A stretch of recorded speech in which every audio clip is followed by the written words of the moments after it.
Is your inner voice telling you that you're weak or that there's something wrong with you?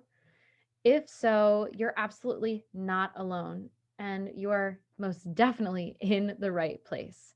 Hi, I'm Carly Myers, founder and leader here at the Stress Less Company, where we help leaders who are overworked and exhausted find that sense of peace and freedom that they desire.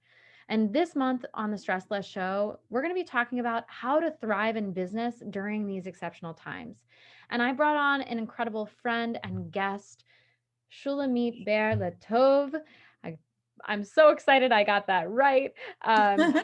And she is a mindset consultant who uses her background as a licensed trauma therapist to help women entrepreneurs stay sane as they ride the stressful roller coaster of running a business. Welcome to the show. Thanks, Carly. Absolutely. I have to say, I was so excited to have you on the show. The first time we met, I think we had trouble hanging up the the Zoom call, if you will. We For could have real. talked for hours. Mhm. But I wanted to have you on the show because I know that you have a really unique perspective, especially when we're talking about how to thrive during these exceptional times. And so if we are one of those people like listening there's someone listening into this and their inner voice is telling us or telling them that they're weak or that there's something wrong with them in the context of, how to thrive during these exceptional times, what do you recommend? Well, the first thing I would invite listeners in this moment to envision, when there are like new housing developments and they have those little bitty trees, and those little trees have help. They have the wires that come up and the rubber ring around the little tree, right? Yeah. The tree has been planted. Its root ball is firmly in the ground. It's not going to blow over. It's a strong little tree. But that little tree, in order to be a big tree, has that support there so that it can be strong enough to grow. Hmm. And so right away, when you're thinking, oh my gosh, I'm weak, I'm breaking down, I have to do it on my own, but I can't.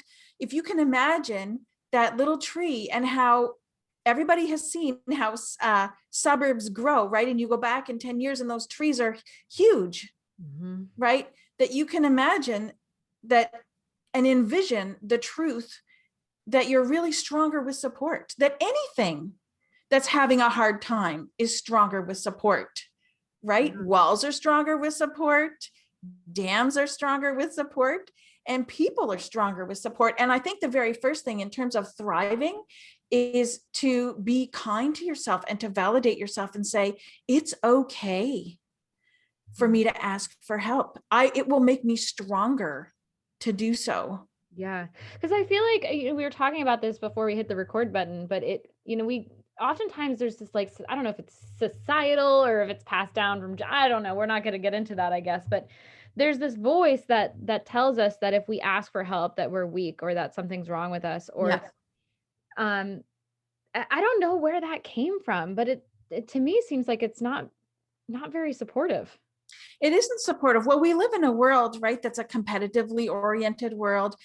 And for some of us, I don't know how this relates to you, Carly, but certainly for me, my adverse experiences in childhood taught me that it was not safe to ask for help, that when I asked for help, the consequences of the help I received were not really beneficial. And so as an adult, I had to do some mindset work around asking for help and being willing to receive help and to really choose where I asked for help well. That's, I think, a really important thing, is to be wise about where and how you ask for help.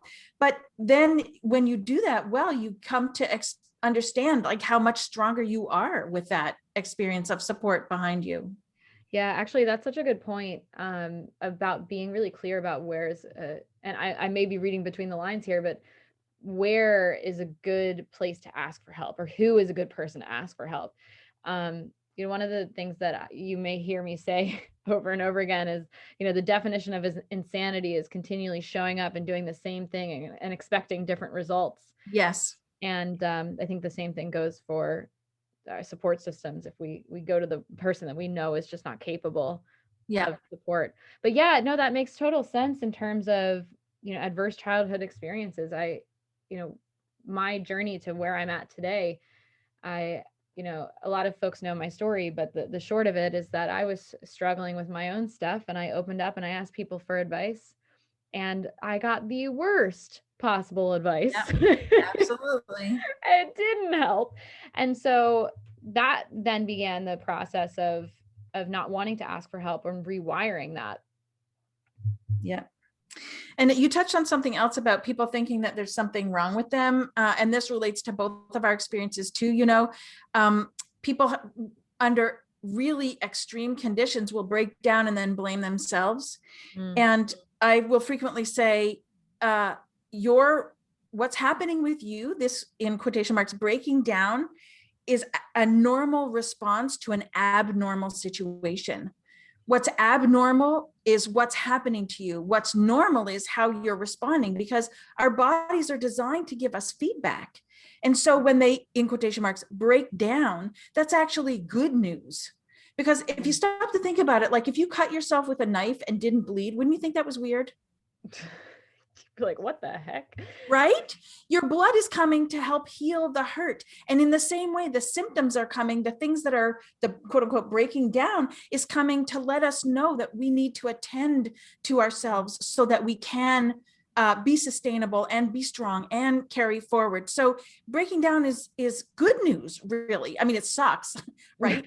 It's not fun, but it's good news because it gives us an opportunity to turn toward ourselves and care for ourselves. And that's so important in times of stress. Yeah, 100%. It's funny. It reminds me of a TikTok video I recently saw.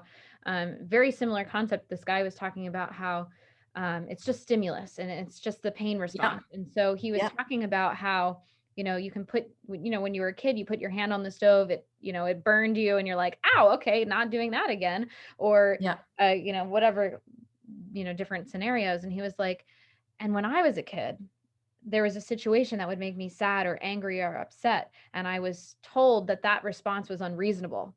Mhm. And he was like, what if that emotional response was the same pain response that was telling me maybe remove myself from the situation or adjust the situation because it's not Mhm. working for me. But I Yeah. was taught by society to rewire that, and I thought, about broke my brain. So I was like, oh my gosh, it's so, in so many circumstances that's so true. It's just a response. It's telling you that, hey, something's off here. We need to do Yeah. something here. Yeah. It's data. It's feedback. It's like the check engine light on the dashboard. Yeah. Oh, I love that. So, if there's, I guess, really for those of you who are listening, if you're experiencing that data, that feedback there, then it makes us stronger when we ask for support, right? This is, I would say this is probably for me when I was going through some of the stuff, and even now, um, taking that data and saying, hey, what can I do differently, and how can I lean on my support system, has made a huge difference. Yeah. Um, I'm 100% where I am today because of the support I received. yeah, hands down. Which mic drop. I think we're done with this episode. No, but we're curious. For those of you who are listening, what does your support system look like right now for you? Like, what does it look like? What does it consist of? We would love to know. And if you're feeling overworked and exhausted, I've got some good news. The Stress Less Company works with high achieving executives, business owners, and managers just like you to find that sense of peace and freedom that they desire. And as a result of our work together, not only do they learn how to deepen their spiritual connection, but they also learn those tactical tools so that they can experience more free time, more efficiency, and yes, even more prosperity. It sounds pretty great, right? Well, you can apply for a complimentary stress assessment today to start the conversation about working together. Simply visit stresslessco.com/apply for more information and to apply. Again, stresslessco.com/apply. Now, this concludes this week's episode of the Stress Less Show, and I want to give one last big shout out to Shula. Thank you so much for coming on. Thanks, Carly. Absolutely. And if you're curious about Shula and the work that she does and you want to get to know her a little bit better, make sure to check out the links in the description. You're not going to want to miss all that she has to offer. Now, if you've enjoyed this week's episode, let us know by giving us a review, subscribing, or if you're listening on social, by liking, commenting, and of course, sharing. Thanks for listening, and we will see you next week.